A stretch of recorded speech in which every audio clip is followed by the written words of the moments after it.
بسم الله الرحمن الرحيم الحمد لله رب العالمين وصلى الله على سيدنا محمد النبي الأمين وعلى آله وصحبه والتابعين وبعد أيها الملأ الكريم السلام عليكم ورحمة الله وبركاته. Nous avons déjà eu l'occasion de dire que l'un des plus graves problèmes qu'ait connu la nation musulmane est qu'elle n'ait plus eu cette production scientifique et littéraire qui aurait pu, on va dire, conceptualiser tous les préceptes de l'islam ou tous ces concepts. Chose que l'Occident a vite fait de comprendre et de mettre en action.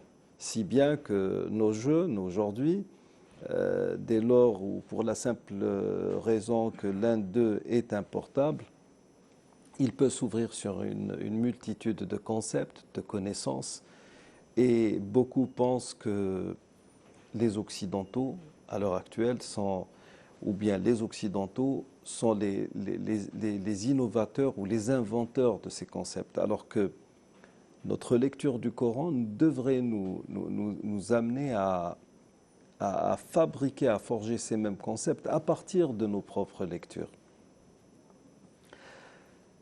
Le problème, un autre problème qui est encore plus important est que non seulement nous ne faisons aucun travail de conceptualisation, mais nous sommes carrément dans une stagnation qui fait que nous sommes devenus des cerveaux sclérosés, malades.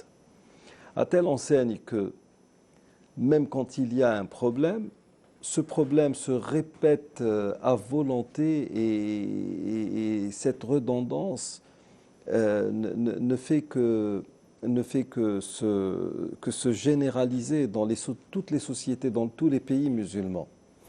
Par exemple, chaque année, vers la fin du mois de Ramadan, il y a une polémique sur Zakat al-Fitr. Doit-on s'en acquitter en numéraire ou doit-on suivre à la lettre et de manière, on va dire, scrupuleuse ce qui a été fait par le messager de Dieu, alayhi salatu wassalam. Et cela, sans même essayer de savoir ce qui a été fait juste après lui, par ses compagnons, ou bon nombre de ses compagnons, et un certain nombre de suivants, tabi'in, sans même essayer de voir s'il s'agit là d'un culte à ibadatul ma'qulatul ma'na ou ghayr ma'qulatul ma'na, c'est-à-dire un culte à vocation révélée ou non révélée, auquel cas il pourrait y avoir des démarches qui ne seraient pas celles entreprises par le messager de Dieu, alayhi salatu wassalam, mais qui se référeraient à l'esprit même de sa tradition. Et il en est de même, non pas seulement dans le domaine du mondain ou du culte, même dans ce qui a trait à un certain nombre d'affaires d'ordre politique qui pourraient être très très importantes pour la nation. Par exemple, nous sommes toujours à discuter du vote. Est-ce halal ou haram? Et tout le monde devient... le problème, c'est que s'il y a un tremblement de terre dans nos pays, tout le monde devient spécialiste en la matière. S'il y a un championnat ou une compétition de football, chacun s'évertue à devenir le sélectionneur national et ose même donner des conseils ou critiquer le sélectionneur national, et il en va de même pour des affaires d'ordre politique ou qui ont trait à ce que nous appelons en langue arabe siyasa shar'iyya, ce que nous pouvons traduire par politique licite. Le système de gouvernance qui a été imaginé par le prophète sallallahu alayhi wa sallam à l'époque de la prophétie, c'était le modèle prophétique.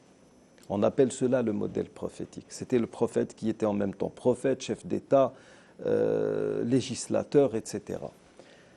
Quand le messager de Dieu, alayhi salatu wassalam, était près de la mort, il a suggéré Abu Bakr as-Siddiq à travers un certain nombre de choses ou d'actes. Entre autres, nous citerons qu'un jour, alors que lui ne pouvait pas guider le groupe des compagnons dans la prière, c'était Abu Bakr as-Siddiq qui avait pris sa place.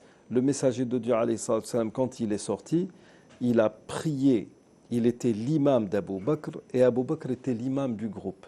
ce qui signifie qu'il le plébiscitait déjà pour ce que nous appelons le khilafa, c'est-à-dire à être son suppléant ou son successeur après sa mort. Sidna Abu Bakr as-Siddiq, avant de mourir, va suggérer Omar ibn al-Khattab. Et il va pas uniquement le suggérer, il va presque l'imposer. Il dira, voilà, je vous laisse Omar ibn al-Khattab. Omar ibn al-Khattab, après avoir été poignardé pendant Salat al-Fajr par Abu Lu'lu' al-Majusi, a désigné 6 personnes, donc une assemblée collégiale. Ce qui par la suite, cette petite assemblée, va avoir un nom chez les spécialistes en fondement du droit musulman. On va l'appeler Jama'atul Halli wal Aqd, c'est-à-dire le groupe qui a le pouvoir de faire ou de défaire un certain nombre de situations d'une immense importance. Et après cela, normalement, tout le monde aurait dû aller vers le bay'a, le serment d'allégeance, qui se ferait par le plus grand nombre des musulmans. Mais bon, avec Muawiyah, tout a dévié. Nous sommes passés à un autre modèle, qui est un modèle qui se fie beaucoup plus au système de la royauté qu'à autre chose. Ça, c'est ce qui a été fait par les premiers musulmans, sans pour autant qu'il n'y ait quelqu'un qui vienne et qui dise, voilà, ceci a-t-il été fait par le messager de Dieu. Surtout, par exemple, quand Abu Bakr a désigné Omar, personne n'est venu lui dire cela. Quand Omar a désigné une assemblée collégiale, personne n'est venu lui dire, le messager de Dieu n'a jamais fait ça. Il y avait assez de maturité chez les gens pour comprendre que ce qui était souhaité, c'était le bien-être général. Ça, c'est le modèle prophétique. Ce modèle, il a été institué par Dieu. Pourquoi ? Parce que ceux qui ont précédé la nation musulmane ont fait dans ce que l'on appelle la théocratie. Théo, c'est kratos. Ça veut dire que celui qui commande la population est quelqu'un qui est là pour représenter Dieu sur terre. À la base, c'était le pape. Et le pape avait un certain nombre de rois qui lui faisaient, on va dire, allégeance. Pourquoi ? Parce qu'il était puissant. Autant par ce qu'il possédait ou par ce que possédait l'Église romaine que par la confiance et presque l'adoration, dirais-je, des petites gens envers justement ce pape. Et la théocratie, c'est quoi ? C'est un système politique, religieux, où c'est Dieu qui commande. Sauf que Dieu ne commande pas, Dieu donne des commandements, mais il n'est pas là pour commander avec l'être humain. Donc l'être humain, ici, peut jouer comme il veut et faire ce qu'il veut au nom de Dieu. Il faut savoir que certains régimes autoritaires qui étaient opposés aux religions, comme ceux qu'on a vus avec le communisme, étaient aussi despotiques et aussi déviationnistes que ce système. Mais le problème avec la théocratie, c'est qu'à un moment donné, le pape, homme de Dieu, s'est vu investi par ce que nous appelons en arabe l'isma, c'est-à-dire l'infaillibilité ou bien l'impeccabilité, à telle enseigne qu'il ne pouvait pas avoir tort. Et ceci étant allé à crescendo vers le haut, ces papes ont fini par remplacer Dieu, si bien que pour peu que l'on soit ministre de Dieu, c'est-à-dire un petit prêtre, on avait le droit de donner l'absolution aux gens quand quelqu'un faisait une erreur, et il venait au confessionnal, se confessait et se voyait expier ses fautes.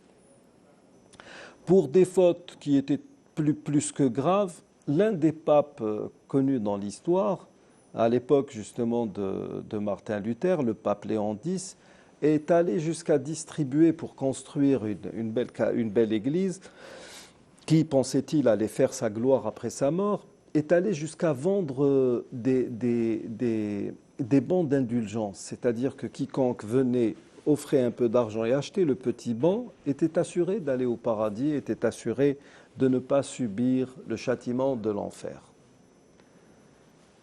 Et la théocratie a donné justement à tous ces gens matière à se comporter comme Dieu, en excommunier qui en voulait, en tuer qui en voulait, en instituer ce que l'on a voulu, comme l'Inquisition. Mais le problème quand nous parlons de tout cela, c'est que nous ne sommes pas meilleurs que ces gens-là si nous faisons autrement.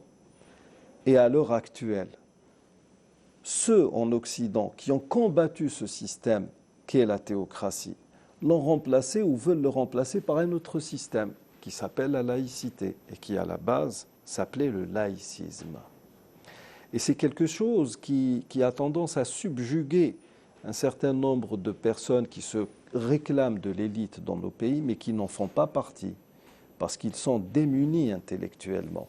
Et c'est de cela que nous parlerons lors de notre prochain rendez-vous. D'ici là, je vous dis astawdi'ukumullah alladhi la tadi'u wada'i'uhu. Assalamu alaykum wa rahmatullahi wa barakatuh.